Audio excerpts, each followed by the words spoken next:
Once again welcome back to KCS classes. KCS ക്ലാസ്സസിന്റെ മറ്റൊരു എപ്പിസോഡിലേക്ക് എല്ലാവർക്കും സ്വാഗതം. This is Kiran CS. Sreenarayana open university UG BA Malayalam first semester അസൈൻമെന്റ്സിനെ പറ്റിയിട്ട് ഒരുപാട് കുട്ടികൾ മെസ്സേജ് അയക്കുന്നുണ്ട്. സോ ഫസ്റ്റ് സെമസ്റ്ററിലെ അസൈൻമെന്റ്സ് എഴുതുമ്പോൾ ശ്രദ്ധിക്കേണ്ട കാര്യങ്ങൾ, ദെൻ നമുക്ക് ഹൈ മാർക്സ് സ്കോർ ചെയ്യണമെങ്കിൽ എന്തൊക്കെ കാര്യങ്ങൾ മിനിമം ശ്രദ്ധിക്കണം, ഇതൊക്കെ നമ്മൾ ഇന്നത്തെ വീഡിയോയിൽ ഇൻക്ലൂഡ് ചെയ്യുന്നതായിരിക്കും. ദെൻ അത് മാത്രമല്ല, നമ്മൾ assignment support BA Malayalam first സെമസ്റ്ററിലെ 4 സബ്ജക്ട്സിനും പ്രൊവൈഡ് ചെയ്യുന്നുണ്ട്.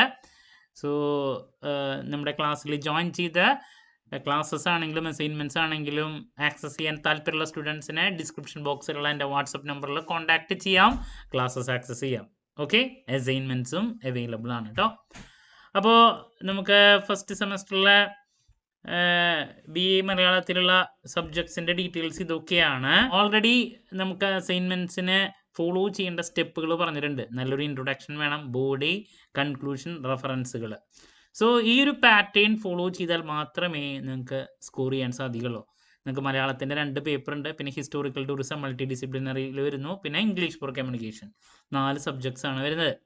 അപ്പോൾ ഇതാ ഇത് മലയാള കവിത ആധുനികം, അതിൻ്റെ ഒരു ഡിസ്ക്രിപ്റ്റീവ് പാറ്റേണുള്ള ഒരു ചോദ്യത്തിൻ്റെ ആൻസറാണ്. അപ്പോൾ ഈ രീതിയിൽ വേണം ആമുഖം, ദെൻ അതിൻ്റെ ഫർദർ ഡീറ്റെയിൽസ് കണ്ടോ, ഓരോ പാരഗ്രാഫായിട്ട് നമ്മൾ കാണിക്കണം, ഡീറ്റെയിൽഡ് ആയിട്ടുള്ള എക്സ്പ്ലനേഷൻ, ദെൻ സമാപനം. ഓക്കെ, ദെൻ റെഫറൻസ് എന്ന് പറഞ്ഞിട്ട് ഇത് കാണിക്കണം. ഈ ഒരു രീതിയിൽ നമ്മൾ എഴുതി വരുമ്പോൾ ഒരു 10 page maximum, okay, 5 to 10 pages, ഒരു 10 പേജ് മാക്സിമം അതിൽ വെച്ചിട്ട് നമ്മൾ എഴുതി അവസാനിപ്പിക്കണം എന്നുള്ളതാണ്. അപ്പോൾ ഇത് മലയാള കവിതയുടെ ഒരു ഇതാണ്.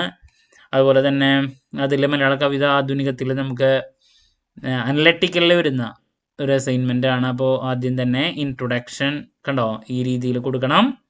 ദെൻ അതിനുശേഷം അതിൻ്റെ അഡീഷണൽ എക്സ്പ്ലനേഷൻ, എന്താണ് ചോദ്യത്തിൽ പറഞ്ഞിട്ടുള്ളത്, ക്വസ്റ്റ്യനിൽ പറഞ്ഞിട്ടുള്ളത്, അതിൻ്റെ പ്രോപ്പർ എക്സ്പ്ലനേഷൻ നമ്മൾ കൊടുത്തിരിക്കണം. വിത്ത് എക്സാമ്പിൾസ്, ഉദാഹരണം പ്രോപ്പറായിട്ട് കൊടുക്കണം.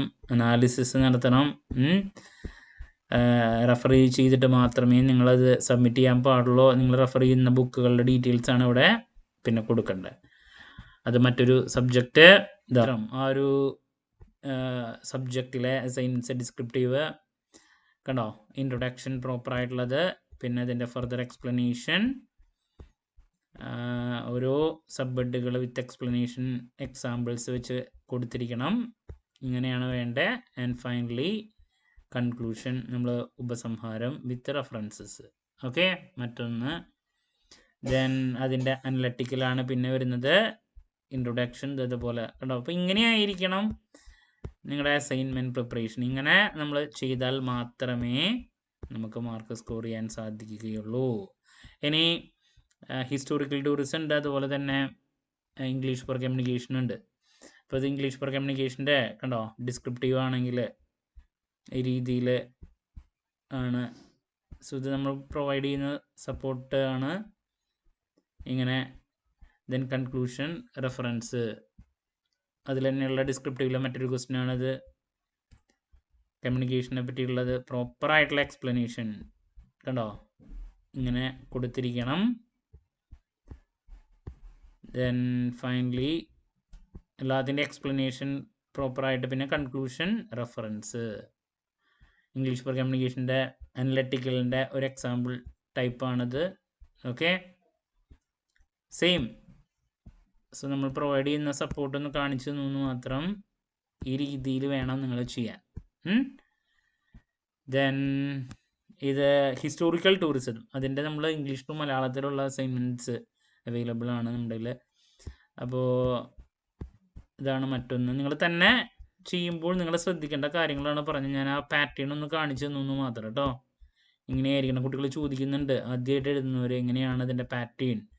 അപ്പോൾ അതിന് വേണ്ടിയിട്ടാണ് നമ്മൾ ചെയ്യുമ്പോൾ ശ്രദ്ധിക്കേണ്ട കാര്യങ്ങൾ മനസ്സിലാക്കാൻ വേണ്ടിയിട്ട് കണ്ടോ. ഇൻട്രോ കൊടുക്കണം, നല്ലതായിട്ട് റെഫർ ചെയ്ത് ഓരോ പാരഗ്രാഫിൽ വിത്ത് എക്സ്പ്ലനേഷൻസ് കൊടുക്കുമ്പോൾ എക്സാമ്പിൾസ് ഇൻക്ലൂഡ് ചെയ്യുക, കൺക്ലൂഷൻ നന്നായിട്ട് കൊടുക്കുക. അപ്പോൾ ഇതാണ് നിങ്ങളുടെ അസൈൻമെൻറ്റ്സിൽ ശ്രദ്ധിക്കേണ്ട കാര്യങ്ങൾ. ഇപ്പോൾ 4 സബ്ജക്ട്സിൻ്റെയും അസൈൻമെൻറ്റ്സ് നല്ല രീതിയിൽ വേഗം പ്രിപ്പയർ ചെയ്യുക. ജനുവരി 18-ാം തീയതിക്കൊന്നും ആവാൻ നിൽക്കരുത്. കാരണം സെർവറിന് എന്തെങ്കിലും പ്രശ്നം വന്നു കഴിഞ്ഞിട്ടുണ്ടെങ്കിൽ അത് നിങ്ങളെ ബാധിക്കും. ഓക്കെ, അസൈൻമെൻറ്റ്സിൽ നല്ല മാർക്ക് സ്കോർ ചെയ്ത് കഴിഞ്ഞാൽ അത്രത്തോളം നമ്മുടെ ടോട്ടൽ മാർക്സിൽ അത് റിഫ്ലക്റ്റ് ചെയ്യുന്നുള്ളതാണ്. ബാക്കിയുള്ള മാർക്സ് നമ്മൾ സ്കോർ ചെയ്താൽ മതി. വളരെ ഇമ്പോർട്ടൻ്റ് ആണ് നിങ്ങളുടെ ഇൻറ്റേർണൽ മാർക്ക്, നിങ്ങളുടെ ടോട്ടൽ മാർക്സ് അത്രത്തോളം കൂടാനും ഓവറോൾ പെർസെൻറ്റേജ് കൂടാനും അത് ഹെൽപ്പ് ചെയ്യുന്നുള്ളതാണ്. ഓക്കെ, സോ ഇതിൽ നിങ്ങൾക്ക് ക്ലാസ്സസ്, നോട്ട്സ്, അസൈൻമെൻറ്റ് സപ്പോർട്ട് ഇതൊക്കെ പ്രൊവൈഡ് ചെയ്യുന്നുണ്ട് നമ്മൾ. സോ നമ്മളവിടെ ജോയിൻ ചെയ്യാൻ താല്പര്യമുള്ള കുട്ടികളുടെ ഡിസ്ക്രിപ്ഷൻ ബോക്സിലുള്ള എൻ്റെ വാട്സപ്പ് നമ്പറിൽ കോൺടാക്റ്റ് ചെയ്യാം, ക്ലാസ്സസ് ആക്സസ് ചെയ്യാം. ഓക്കെ, മറ്റൊരു വീഡിയോയുമായി വീണ്ടും കാണാം എന്നുള്ള പ്രതീക്ഷയോടെ നിർത്തുന്നു. This is Kiran CS signing off. Have a nice day. Thank U.